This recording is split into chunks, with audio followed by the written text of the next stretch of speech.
नमस्कार, आप देख रहे हैं जनसत्य न्यूज और मैं हूं विवेक पाठक। देश में आर्थिक हालातों को सुधारने के लिए और उसमें संजीवनी फूंकने के लिए प्रधानमंत्री नरेंद्र मोदी ने जिस तरह से 20 लाख करोड़ का एक राहत पैकेज जो है जारी किया है, जिसके बाद कल और आज फिर से देश के वित्त मंत्री और देश के वित्त राज्य मंत्री निर्मला सीतारमण के साथ में खुद अनुराग सिंह ठाकुर जो है खास तौर पर इस समय मीडिया ब्रीफ अभी भी जारी है, चल रही है। और आज का जो एजेंडा है वो दरअसल सिर्फ किसान, मजदूर और जो श्रमिक हैं उनको लेकर जो जिस तरह से पूरा प्रावधान रखा गया है उस पर जो है अभी भी प्रेस ब्रीफिंग जारी है। और जो पूरी जो छूट है जिस सेगमेंट के तहत जो बताई गई है वो अभी भी बदस्तूर जारी है। लेकिन इस बीच क्या क्या खास मिलने जा रहा है इस पूरे राहत पैकेज में, किसानों की दृष्टिकोण की तरफ से किस तरह से कारगर और महत्वपूर्ण सहयोग दे पाएगा ये राहत पैकेज, खास तौर से हमारे साथ इसी पर चर्चा करने के लिए एक विशेष पैनल मौजूद है जिस पर हम सबसे पहले स्वागत करते हैं ललन प्रसाद जी का। ललन जी, आपका बहुत बहुत स्वागत है। आप आर्थिक मामलों के सलाहकार हैं, साथ ही हमारे साथ जुड़ी हुई हैं अदिति शर्मा, वरिष्ठ नेता है भारतीय जनता पार्टी की। सरकार के स्टैंड पर आप अपनी तरफ से ब्रीफिंग रखेंगी। ललन सर, पहले तो मैं ये जानना चाहता हूं, जो हालात बने हैं देश में, सबसे जरूरी चीज है किसान, क्योंकि कैसी भी स्थिति रही हो देश का किसान हमेशा मिट्टी में खड़ा रहा है और देश के लोगों के लिए अन्न की व्यवस्था करता रहा है। एक तो यह है कि जो पहले प्रधानमंत्री ने स्कीम किसानों की बनाई थी जिसमें इनको हर क्वार्टर में 2000 रुपये देने की बात थी, तो उसमें इन्होंने 4 लाख करोड़ रुपए अब तक डिस्ट्रीब्यूट किया, ये बताया इन्होंने। और ये 2 लाख करोड़ का रियायती उधार के लिए एक प्रोविज़न नया किया गया किसानों के लिए। बाकी किसानों के लिए जो और कोई बहुत खास प्रोविज़न तो अभी तक अनाउंस नहीं हुआ है। और बाकी मज़दूरों के लिए कई अनाउंसमेंट हुए पहली बार, जो पहले कभी नहीं हुआ था। इससे प्रवासी मज़दूरों को मुफ्त में राशन देने के लिए अगले 2 महीने तक सरकार ने वादा किया है। और दूसरा, जो मज़दूर हैं इनकी दिहाड़ी 202 रुपये फिक्स कर दी गई है, और ये मिनिमम दिहाड़ी, और जो पूरे देश में लागू होगी। और राज्य सरकारों को हिदायत दी जा रही है कि इसका पालन करें, मज़दूरों को मजदूरी पूरी मिलनी चाहिए। दूसरे एक बड़ी जो अनाउंसमेंट हुई है मज़दूरों के लिए कि जिन लोगों के पास राशन कार्ड वगैरह नहीं भी हैं उनको भी सरकार राशन देगी अगले 2 महीने तक। और इसके लिए जो सारा खर्च है, जो मुफ्त में राशन अगले 2 महीने तक देने का, इसका सारा खर्च सेंट्रल गवर्नमेंट अपने जिम्मे लेगी। राज्य सरकारों को खर्च नहीं करना है, लेकिन इसके डिस्ट्रीब्यूशन की जिम्मेदारी राज्य सरकारों की होगी, ये मज़दूरों तक ये सब चीज़ें पहुँचाई जाएँ। लेकिन देखिए, जो स्थिति प्रवासी मज़दूरों की है बनी हुई, और जिस तरह से आप देख रहे हैं कि हज़ार मील तक प्रवासी मज़दूर बेचारे घर द्वार अपने घर पहुंचने के लिए पैदल तक जा रहे हैं, और ये स्थिति ऐसी सरकार ने क्यों बनने दिया। और अगर सरकार पहले से, ये बात तो पहले से भी कही जा रही थी कि कोई भूखा नहीं मरेगा और सबको सरकार अनाज देगी, सबको खाना देगी। जब ये लागू किया गया लॉकडाउन, तब से ये बात कही जा रही है। लेकिन ऐसी क्या वजह है कि हमारे जो मज़दूर हैं और प्रांतों के आए हुए हैं और बड़े बड़े शहरों में रह रहे हैं, वो सब भाग रहे हैं। तो मकान मालिक उनको मकानों से निकाल रहे हैं, उनको खाने की कोई व्यवस्था नहीं है, उनके बच्चों के लिए, उनकी महिलाओं के लिए कोई सुरक्षा नहीं, कुछ नहीं है। ये एक बहुत गंभीर स्थिति है। और सरकार ने अभी जो ऐलान किया है, बड़ी अच्छी बात है कि 2 महीने अगर उनको मुफ्त राशन दिया जाएगा, और इसके लिए राज्य सरकारें जिम्मेदार होंगी। तो मैं समझता हूँ कि राज्य सरकारों को भी बहुत जिम्मेदारी से काम करना होगा, ताकि इस तरह की स्थिति पैदा न हो कि जो हमारी इंडस्ट्री के और जिनकी वजह से हमारे कल कारखाने और सारे उद्योग चलते हैं, वही लोग इस स्थिति में आ जाए। सवाल सिर्फ इस चीज का है कि ये जो राज्य सरकारों द्वारा जो भुगतान दिया जाएगा या देखा जाएगा, ये फंडिंग ट्रांसफर पहले स्टेट गवर्नमेंट के थ्रू होगी या फिर पूरी एग्जैक्टली इसकी मॉनिटरिंग और इसका एक्सपेंडिचर जो है सीधी तरह से स्टेट गवर्नमेंट की तरफ से ही पूरी तरह से होगा? सवाल ये है। नहीं, जहाँ तक मेरा ख्याल है, ये तो सेंट्रल गवर्नमेंट स्टेट गवर्नमेंट्स को देगी पैसा, और जो फिर ये स्टेट गवर्नमेंट्स की जिम्मेदारी होगी उसको डिस्ट्रीब्यूट करना। तो ये सेंटर ने ये कमिट किया है कि ये सारा खर्चा हम देंगे, तो इसका मतलब तो यही हुआ ना फिर कि लूप होल कहीं ना कहीं रख दिया गया फिर से। अब ये लूप होल तो देखिए, नहीं, लूप होल इसको क्यों कह सकते हैं? अगर राज्य सरकारें सीरियस हैं इस मामले में और वो अपनी रिक्वायरमेंट देती है कि हमें इतना खर्च हमारा हो रहा है, तो सेंटर को देना पड़ेगा। उनके लिए यही तो होगा कि राज्य सरकारों को आइडेंटिफाई करना पड़ेगा कि उनके राज्य में कितने प्रवासी मजदूर हैं या कितने मजदूर हैं जो जिनको ये डिस्ट्रीब्यूट करना है। तो जितने मजदूरों को डिस्ट्रीब्यूट करना है, ये जिम्मेदारी भी सरकार की होगी, राज्य सरकार की। सबसे बड़ी बात यह है सर कि one nation one ration card सभी प्रवासी मजदूरों के लिए लाने वाले हैं, ये कहना है सरकार का। इसकी मदद से आप राज्य के किसी भी उचित मूल्य की दुकान से अपना राशन खरीद सकते हैं, ये भी तय किया गया है। One nation one ration card ये सिर्फ प्रवासी मजदूरों के लिए नहीं, ये सारे मजदूरों के लिए अप्लाई होगा। कोई भी मजदूर है, कोई भी व्यक्ति है, one ration card, one nation का जो सिद्धांत है, मजदूरी क्या मतलब बीपीएल के अंदर जो भी लोग आते हैं ये सबके लिए लागू होगा। तो अब जो कार्ड बनेगा उससे कोई भी व्यक्ति किसी भी शहर में अनाज ले सकता है और ये डिजिटली लिंक हो जाएगा पूरे कंट्री में।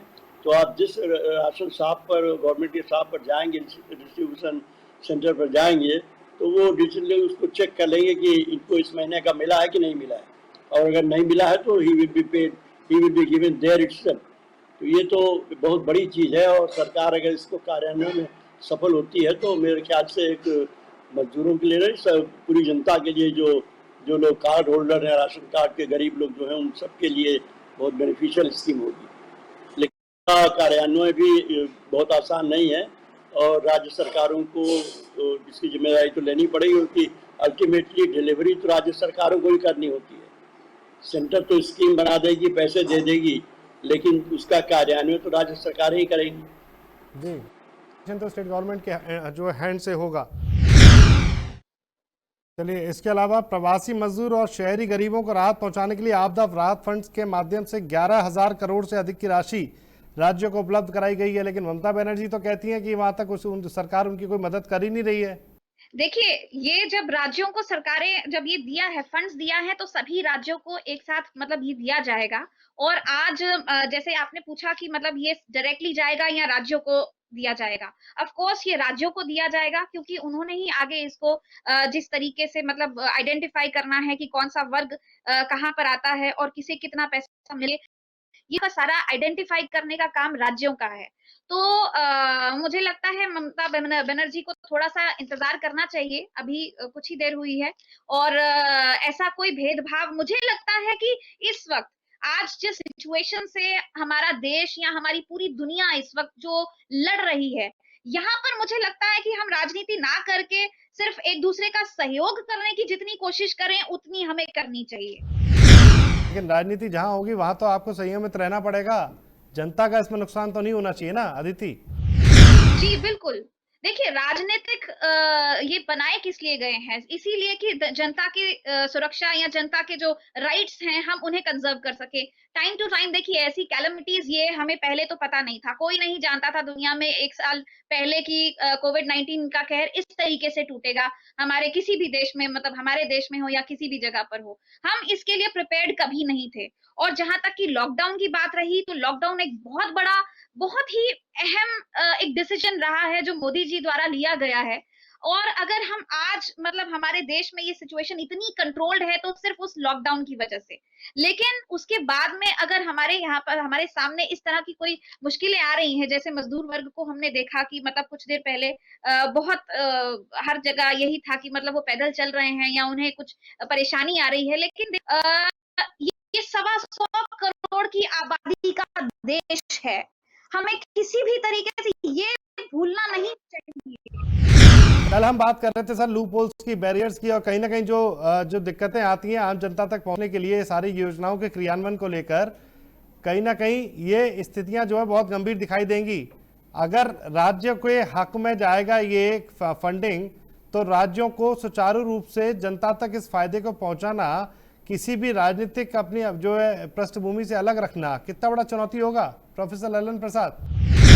देखिए, बहुत बड़ी चुनौती है और मेरा ख्याल है कि सभी राज्यों के लिए ये चुनौती है, क्योंकि जिस तरह से मजदूर बड़े बड़े शहरों से भाग रहे हैं बेचारे अपने गाँव को, और उनको खाने पीने की व्यवस्था नहीं है, उनके जाने की व्यवस्था नहीं है। जो ट्रेनें चलाई गई हैं वो भी बहुत सीमित हैं और उनके द्वारा जो लोग घर पहुंच रहे हैं उनकी संख्या बहुत सीमित है। उनसे कई गुना लोग तो पैदल सड़कों पर जा रहे हैं और राज्य सरकारों ने कोई पहले से न तो कदम उठाया और न उनके बाद भी बहुत सीरियसली इसको लिया है। बहुत कम राज्य ऐसे हैं जहां वाकई में आप देखिए जो महाराष्ट्र में स्थिति पैदा हो गई, महाराष्ट्र और मध्य प्रदेश के बॉर्डर पर आपने देखा होगा क्या तमाशा हो गया है।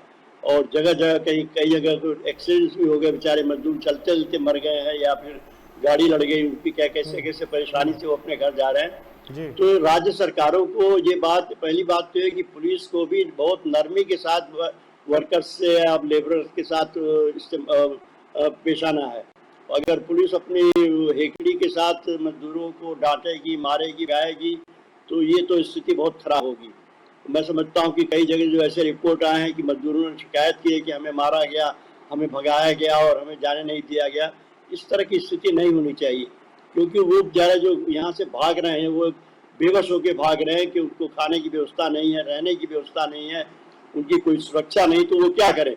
ऐसी हालत में अगर वो सड़कों पर भी जा रहे हैं और सड़कों पर उनकी पिटाई हो जाए या उनको मारा जाए तो ये अब ये तो राज्य सरकारों का ही काम है ना कि जिस राज्य से वो जा रहे हैं और जिस राज्य के बॉर्डर में घुस रहे हैं तो वहाँ की जो पुलिस है वो आपस में उनका कितना तालमेल है कि ताकि जो वर्कर्स जा रहे हैं वो स्मूथली वहाँ से निकल जाए, उनको किसी तरह की परेशानी न हो। तो ये जो कल में हमने बात की थी कि ब्यूरोक्रेसी या जो प्रशासन में लोग हैं उनकी बहुत बड़ी जिम्मेदारी है और उनको बहुत ह्यूमैनिटेरियन अप्रोच के साथ इस तरह की समस्याओं को देखना पड़ेगा।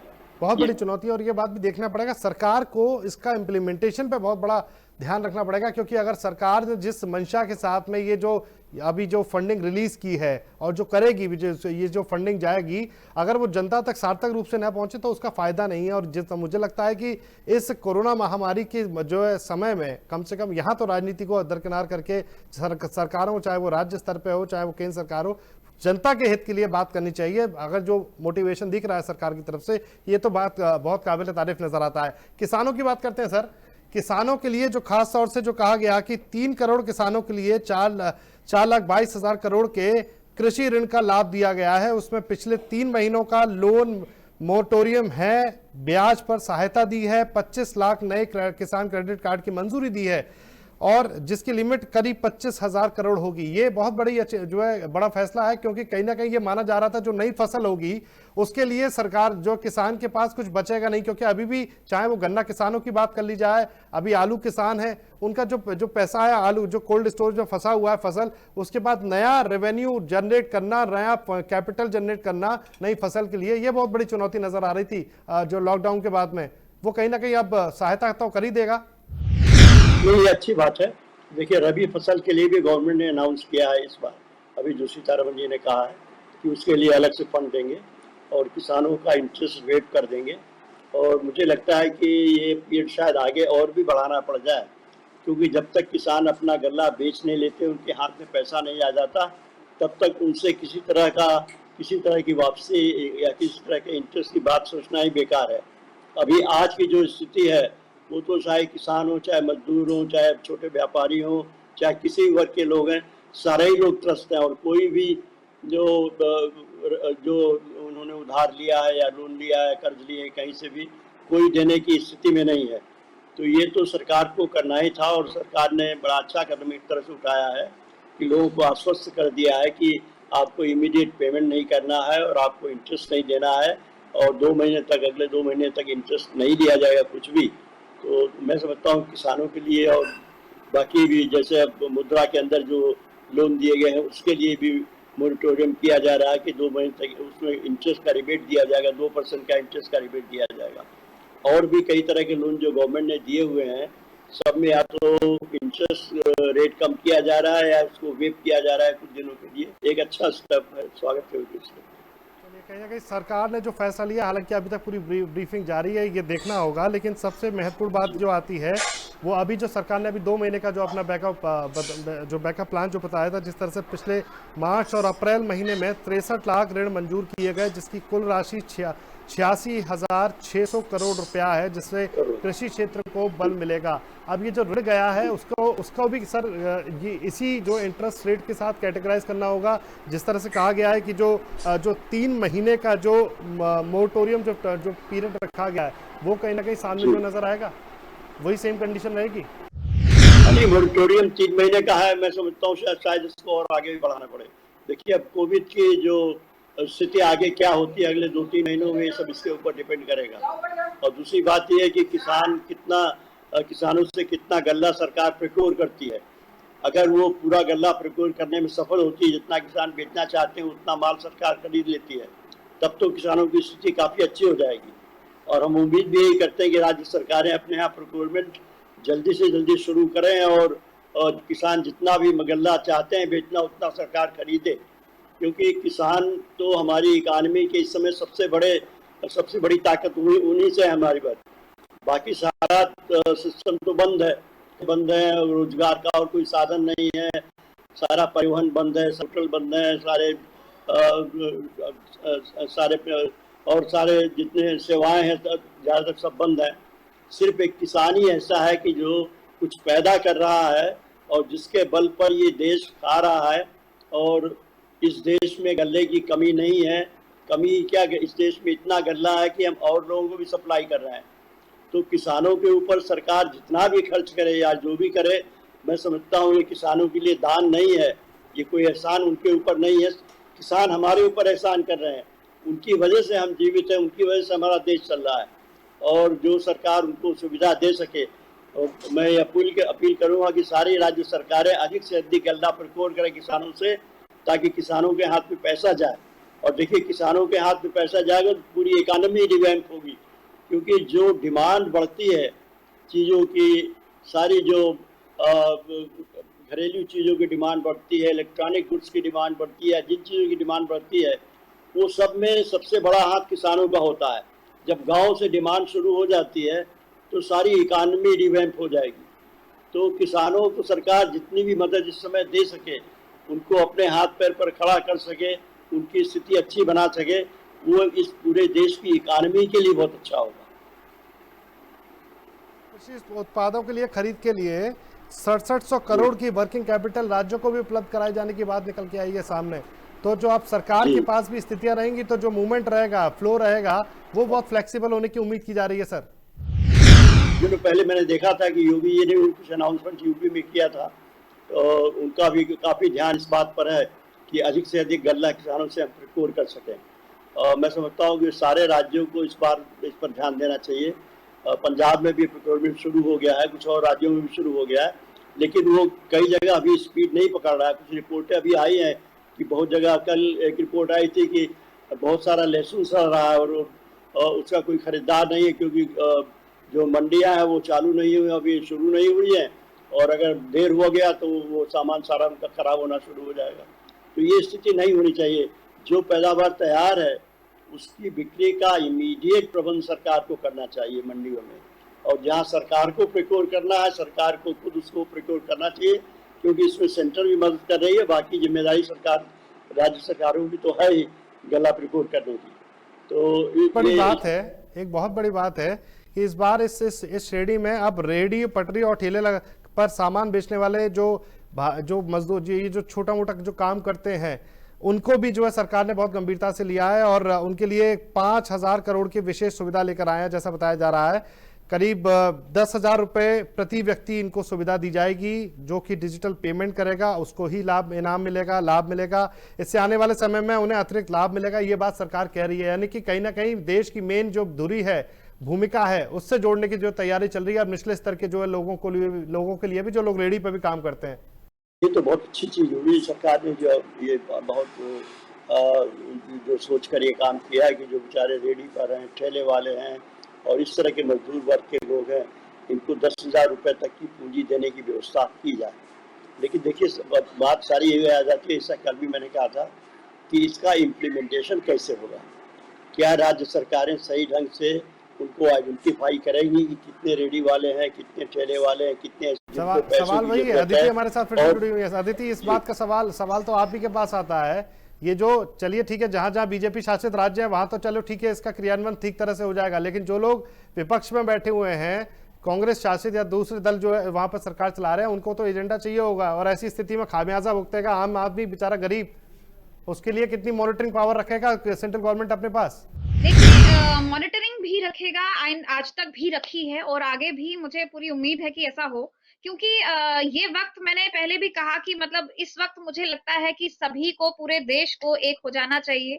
ये बात किसी पार्टी या किसी वर्ग या किसी रिलीजन की नहीं है। इस बार बात 125 करोड़ हिंदुस्तानियों की जिंदगी का सवाल है। तो मुझे लगता है कि यहाँ पर सभी राज्यों को, वो कोई विपक्ष में बैठा है या पक्ष में है, कोई भी, उसे इस वक्त अपने लोगों की अपने नेता के बारे में सोचना होगा। और मुझे लगता है कि आज का दौर वो नहीं रह गया। ख्याल से कुछ तकनीकी दिक्कत है यहाँ पर अदिति के साथ में। अब ये बात तो अलग आती है सर, लल्लन सर, की स्थितियां चाहे राजनीतिक परिवेश है सर, इसको तो हम कुछ चलो चुनौती नहीं दे सकते। आम जनता समझदार है, जब चुनाव आएंगे तो उसका भी नतीजा कहीं ना कहीं सामने दूसरों को पहुंचेगा, सामने नजर आएगा। लेकिन सबसे बड़ी बात है कि सरकार की नीयत तो साफ नजर आ रही है, वो हर कोशिश कर रही है, हर मुमकिन कोशिश कर रही है, हर व्यक्ति विशेष वर्ग को अपने इस मुसीबत के समय में उबारने की कोशिश कर रही है। उसकी कोशिश तो सर सराहने के लायक है।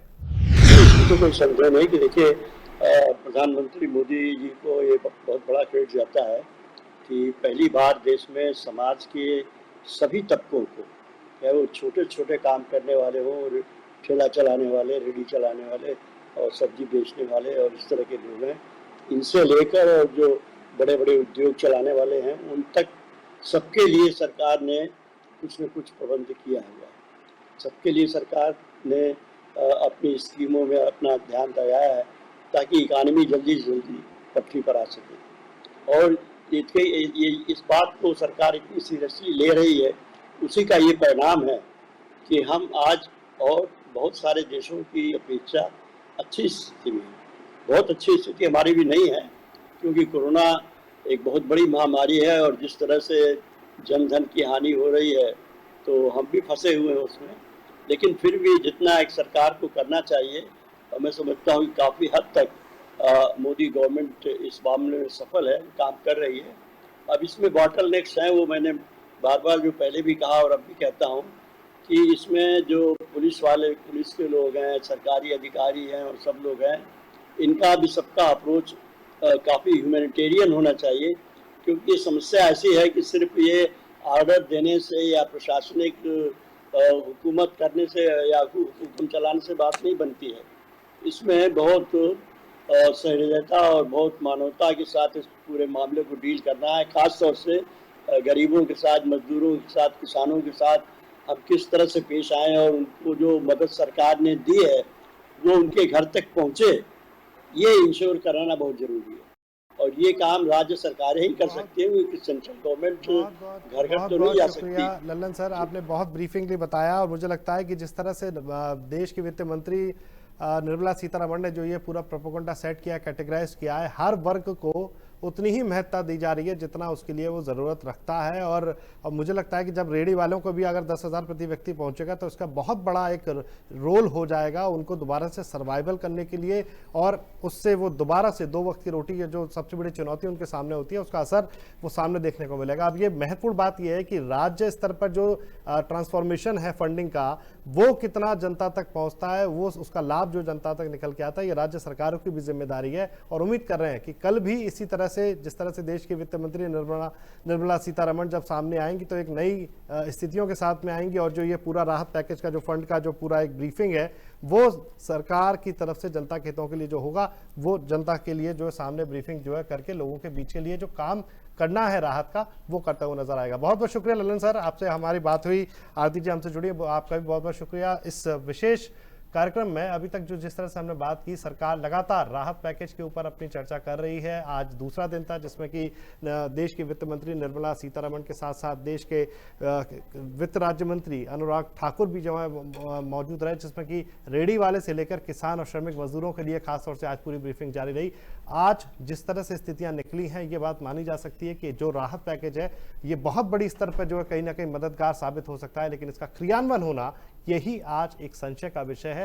राज्य सरकारों से और केंद्र सरकारों के साथ में जो आपसी जो सामंजस्य चल रहा है, उसके साथ में इसका नतीजा जनता तक कैसे पहुंचेगा, ये देखने वाली बात रहेगी। फिलहाल अगर जनसत्य न्यूज़ का ये खास कार्यक्रम आपको पसंद आया तो आप इसे लाइक और शेयर करना ना भूलिएगा। साथ ही आप जनसत्य न्यूज़ से जुड़ने के लिए हमें फेसबुक पर लाइक और फॉलो कर सकते हैं, यूट्यूब पर आप जनसत्य न्यूज़ को सब्सक्राइब भी कर सकते हैं। तब तक के लिए मुझे दीजिए इजाज़त, नमस्कार।